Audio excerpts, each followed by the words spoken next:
Okay. Hey there, everyone. I'm so thankful to be here, in Italy to talk about this. We're all here in Milan, and there are a lot of side events here, and a lot of these side events, like every side event, is maybe sponsored by a blockchain project, and we have come to know a lot of blockchain projects recently. Maybe they're built on the subnets, maybe they're built on the OP stack, or maybe they're built on the ZK stack, or Orbit on Arbitrum, or maybe the Stark stack that was recently released. And, what does all this mean? How can you, find the meaning to this? It means that the paradigm is changing. During the 2017 ICO craze, up until the last bull run in 2020, we saw a proliferation of mostly ERC20 tokens representing whatever type of right in the governance or in any crypto project. Whether it would be a DEX, money market, or a social platform, whatever. I would call this period the tokenomics era. And it means that everyone wanted to try to understand how to make economics work for tokens in the blockchain industry. Some experiments were great, but we kind of understood that in order to use blockchain technology as a ledger for any type of value transfer and information recording, it is necessary to build high throughput systems. Who knows about Friendtech? Oh, very few people. So I think no one knows about Stars Arena. That's a couple of people. These are, yeah, Martin knows that. These are high throughput application that, they just use maybe some kind of account abstraction or some gasless methods to simply enable users to make a lot of on-chain transactions. A post is a transaction, and a new buy is a transaction, a comment is a transaction, a reaction is a transaction. So everything is a transaction. So for example, on Avalanche, we saw maybe 500,000 transactions per day in the last 2-3 days just for Stars Arena. And the first thing that I proposed to the Stars Arena guys was like, why don't you build a subnet? Because this is the scalability era. So we're trying to find ways to scale, either horizontally or vertically. The ratio is simple. Nobody wanted to experience that ultra high gas fees that some of us guys experienced during the CryptoKitties craze in late 2017. I personally bought a few of them, and everyone was just like mocking me, but I was right in the end that NFTs would go somewhat well. And in that period, like a single swap on a DEX, on a Uniswap, would cost like $500. Maybe you want to swap like $5 and you need to spend $500 of fees from the network. That is not feasible. So some projects in 2019 or something focused on scaling Ethereum first. That is called vertical scalability, and it means that we try an abstract computation on a new layer, inheriting security at the same time. One of the pioneers was Optimism, with the Optimism virtual machine. Instead, I come from Avalanche, since I started working on Avalanche on Avascan in 2020, since the launch of Avalanche mainnet in September 1st, 2020. And Avalanche was one of the first to promote true horizontal scalability, meaning that computation is segmented to specific use cases or portions of the total consensus committee, and security is not intended is not inherited from the base layer, but just managed from it. Now, blockchain development, just like token deployment in 2017, is becoming a commodity. Since it's becoming so easy to spin up a new chain, just like Martin said before, there will likely be thousands of new chains happening and coming in the next 3-5 years. each with a different value proposition, use case, and reference market. But will the user know which chain they're using when interacting with an application? I don't think so. And that is the exact topic of this talk. With account abstraction, more users will have a gasless experience, so they don't even need a gas token to pay for fees. Like Stars Arena, you don't need to pay for commissions for any type of transaction. With thousands of chains, the chain selection from the wallet will be a mess. Either we can connect to all chain at once, or chain selection will be abstracted away at the wallet level or the app level. With the rise of app-specific chains, there could potentially be a single chain highly optimized to power a single application. So frequent network switches will be needed, and that is not a good UX. I have an example.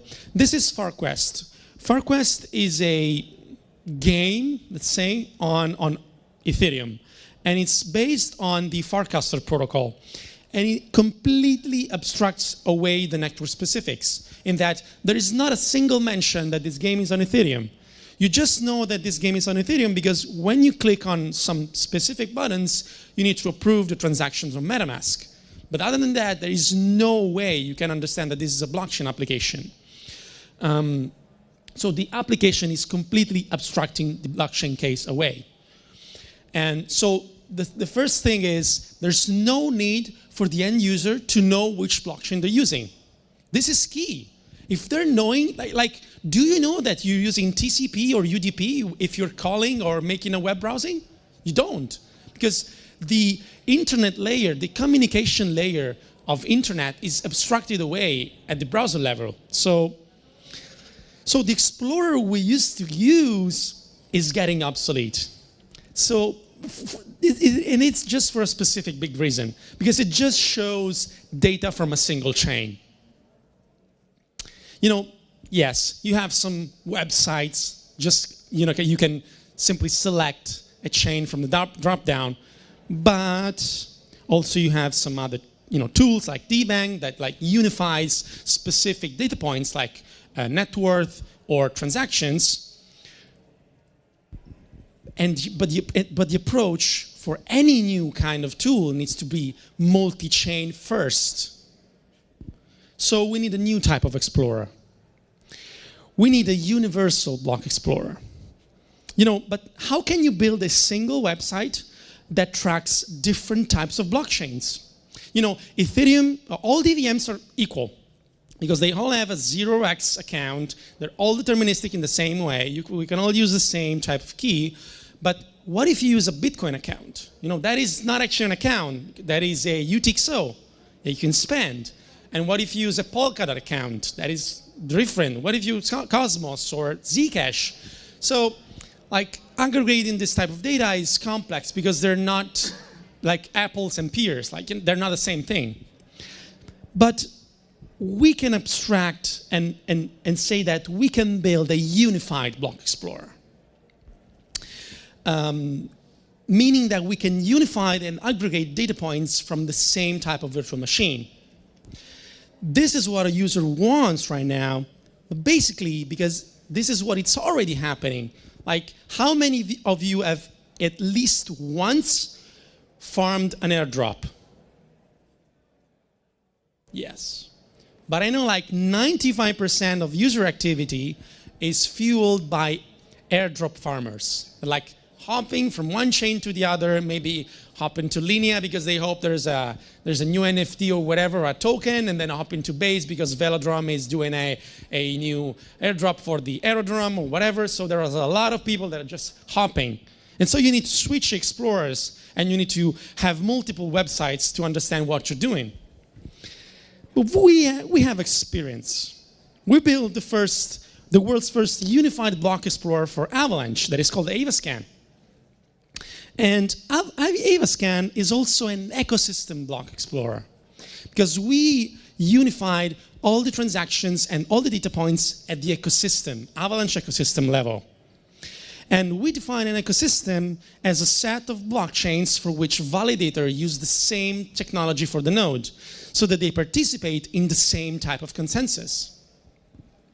Like, Avalanche is an example because all subnets use the Avalanche Go node and they plug subnet EVM on it, but also maybe all the nodes that run the ZK stack or the OP-Geth for the superchain, or maybe a Cosmos node.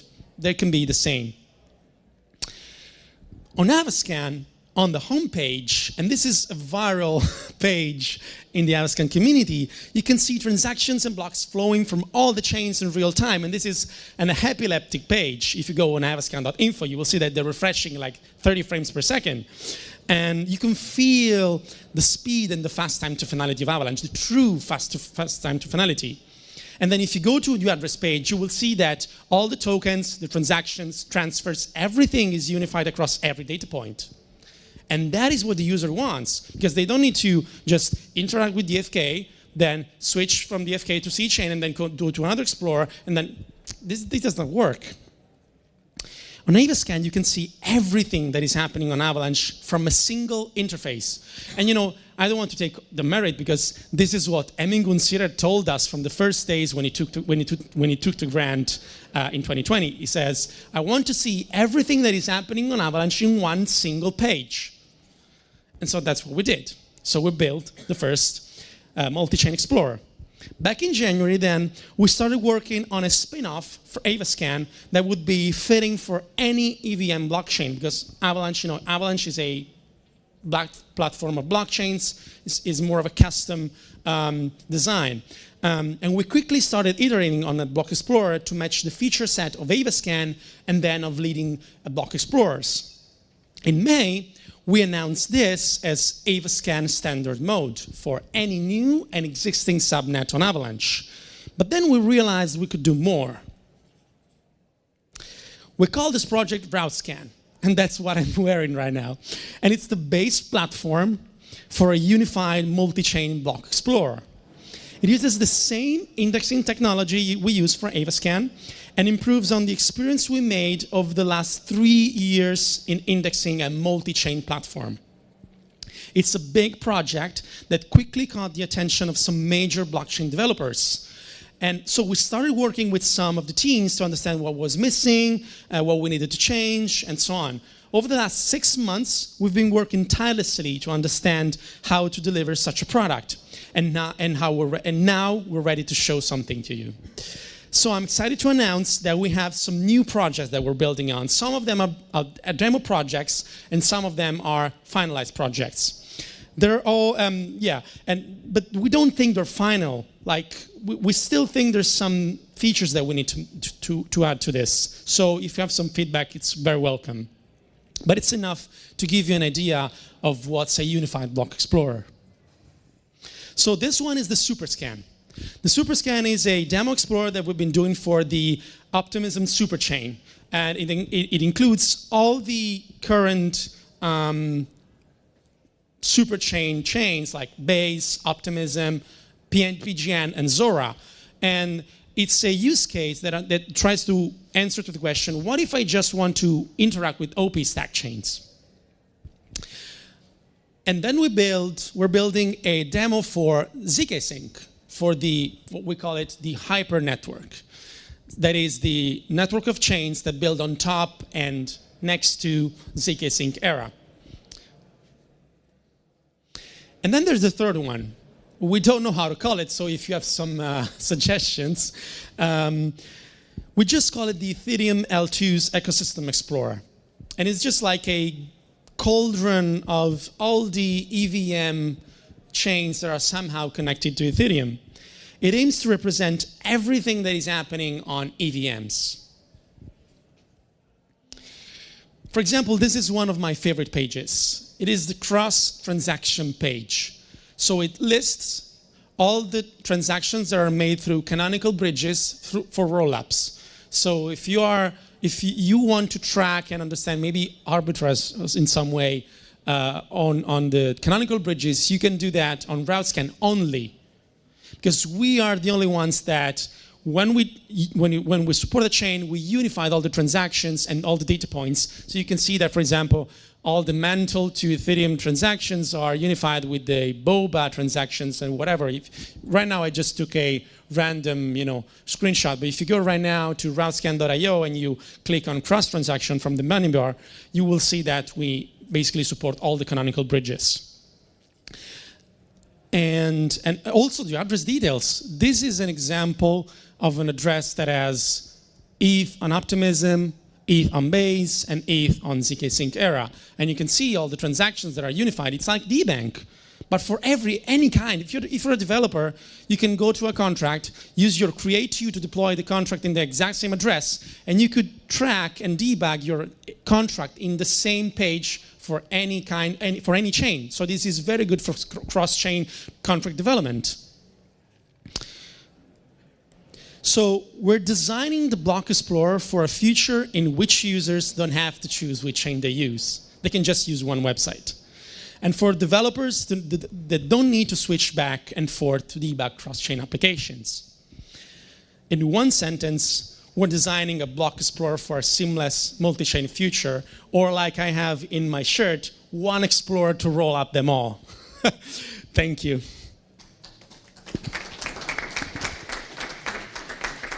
Some questions? Yeah. Oh, yeah, man.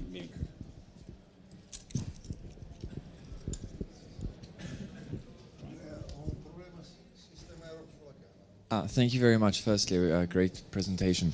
Very quick question. Do you guys currently already have available an API? Was that yes, we have. We support APIs with even all the demo explorers because we just index the streaming. So if you want to try, you can just go to routscan.io/documentation, and we have a unified API. It means that we have the same endpoint, and we just parameterize the chain ID. And you can select the chain ID, like a user interface, to just select which chain you want to use, and we pre-fill the chain ID for you. Awesome. I'll definitely be using that. Thank you. Yeah, thank you. Other questions? Okay. Okay. Other questions? Thank you so much. Thank you.